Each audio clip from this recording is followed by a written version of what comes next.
దేవుని యొక్క ఘనమైనటువంటి నామంన మీ అందరికీ శుభాలు వందనాలు తెలియపరుస్తున్నానండి. మినిస్ట్రీ ఆఫ్ క్రైస్ట్ పక్షాన మీ అందరికీ వందనాలండి. ప్రార్థన చేసుకుందాం. జీవం గల దేవ, ఘనమైన తండ్రి, నీకు స్తోత్రాలు. మాతో మీరు మాట్లాడండి, మాకు వినగల చెవులు ఇవ్వండి, గ్రహించగల హృదయాన్ని ఇచ్చి నడిపించమని యేసునామంలోనే అడిగి వేడుకొంచున్నాం తండ్రి.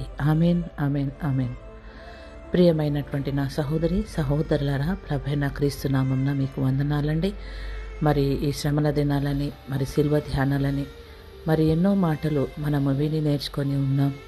మరి ఈరోజు కూడా మరి మీతో కొన్ని విషయాలు మాట్లాడాలని మరి మేము ముందుకు వచ్చాను. మరి 7 మాటలు మరి మీరు విని ఉన్నారని నమ్ముచున్నాను. మరి యూట్యూబ్లో 7 మాటల గురించి మాట్లాడి ఉన్నాను. మీరు అందరూ కూడా విని ఆశీర్వదించబడాలని నమ్ముచున్నాను.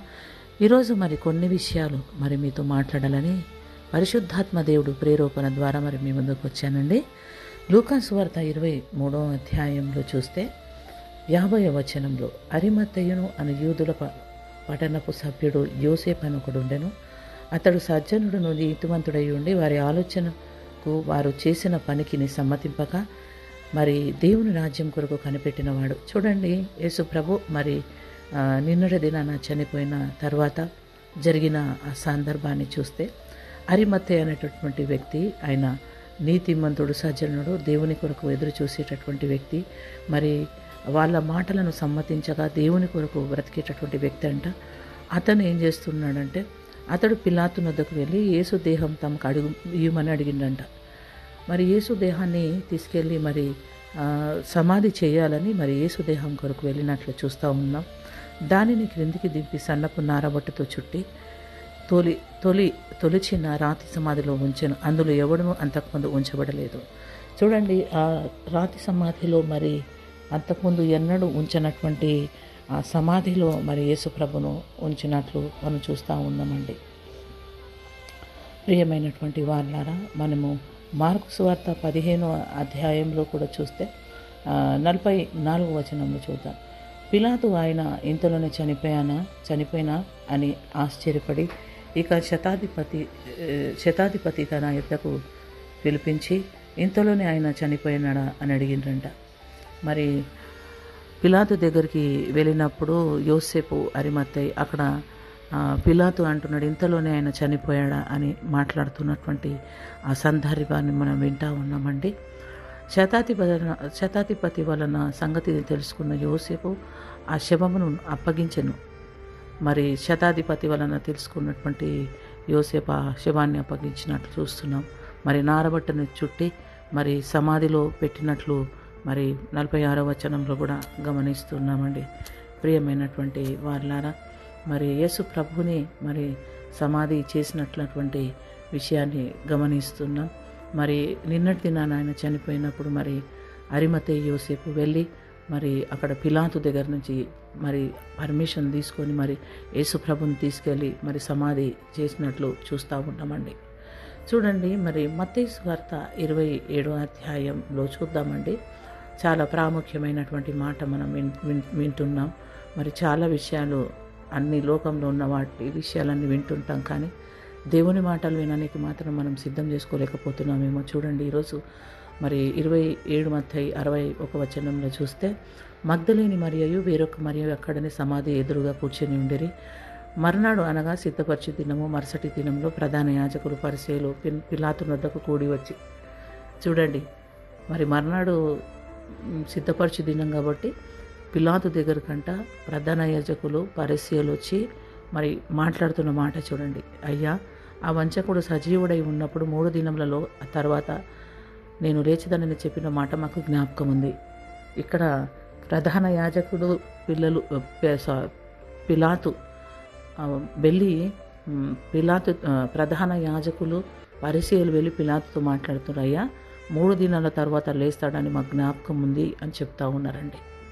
చూడండి, 3 దినాల తర్వాత లేస్తాడన్నటువంటి విషయాన్ని వీళ్ళు జ్ఞాపకం పెట్టుకున్నారు. మరి శిష్యులు మరి జ్ఞాపకం లేదు శిష్యులకు, కానీ వీళ్ళు జ్ఞాపకం పెట్టుకుని అడుగుతున్నారు, 3 దినాలకు లేస్తానని చెప్పాడు అని చెప్పి, కాబట్టి 3 దినాల వరకు సమాధిని భద్రం చేసుకున్న మాకు ఆజ్ఞాపించు అని చెప్పి పిలాతు దగ్గర అడుగుతున్నారు. ఆ సమాధిని మేము భద్రం చేసుకోవాలా, దానికి మీరు మాకు ఆజ్ఞ ఇవ్వండి అని అడుగుతున్నారు. ఎందుకంటేనంట శిష్యులు ఎత్తుకుపోయి మృతుల నుండి లేచెనని ప్రజలతో చెప్పుదిరేమో, అప్పుడు మొదటి వంచన కంటే కడపటి వంచన మరి చెడ్డదై ఉండునని చెప్పిరి. చూడండి, శిష్యులు ఎత్తుకుపోయి ఆ మాట అంటారేమో అని చెప్పి మాట్లాడుతూ ఉన్నారు. చూడండి, పేతురుని కూడా చెరసాలలో వేశారు. వేసినప్పుడు మరి అక్కడ అందరు కావాలి ఉన్నప్పటికీ కూడా అక్కడి నుంచి పేతురుని ఎవరు చూడని విధముగా మరి పేతురుని చెరసాల నుంచి బయటికి తీసుకొచ్చిన దూతలు చూస్తూ ఉన్నాం. మరి ఏ సంఖ్యలు ఏ సమాధి కూడా మరి ఆయనను భద్రం చేయలేవు. ఆయన ఏ మాట అయితే సెలవిచ్చారో ఆయన తిరిగి లేస్తానని 3 దినాల తర్వాత ఆయన ఖచ్చితంగా ఆ పని జరిగిస్తాడన్నటువంటి విషయాన్ని మనం జ్ఞాపకం చేసుకోవాలి. దేవుడు ఏదైనా చేస్తా అంటే చేయకుండా మానడు, మరి ఏదైనా జరిగిస్తా అంటే జరిగించకుండా మానడు. యేసు ప్రభు ముందే మాట్లాడి ఉన్నారు ఆయన చనిపోయి లేస్తానని. మరి వీళ్ళు సమాధిని భద్రం చేసుకోవాలనుకుంటున్నారు, కానీ ఏవి ఆయనను భద్రం చేయలేవు అన్నటువంటి విషయాన్ని వాళ్ళకు అర్థం కాని స్థితిలో వాళ్ళు ఉంటూ ఉన్నారండి.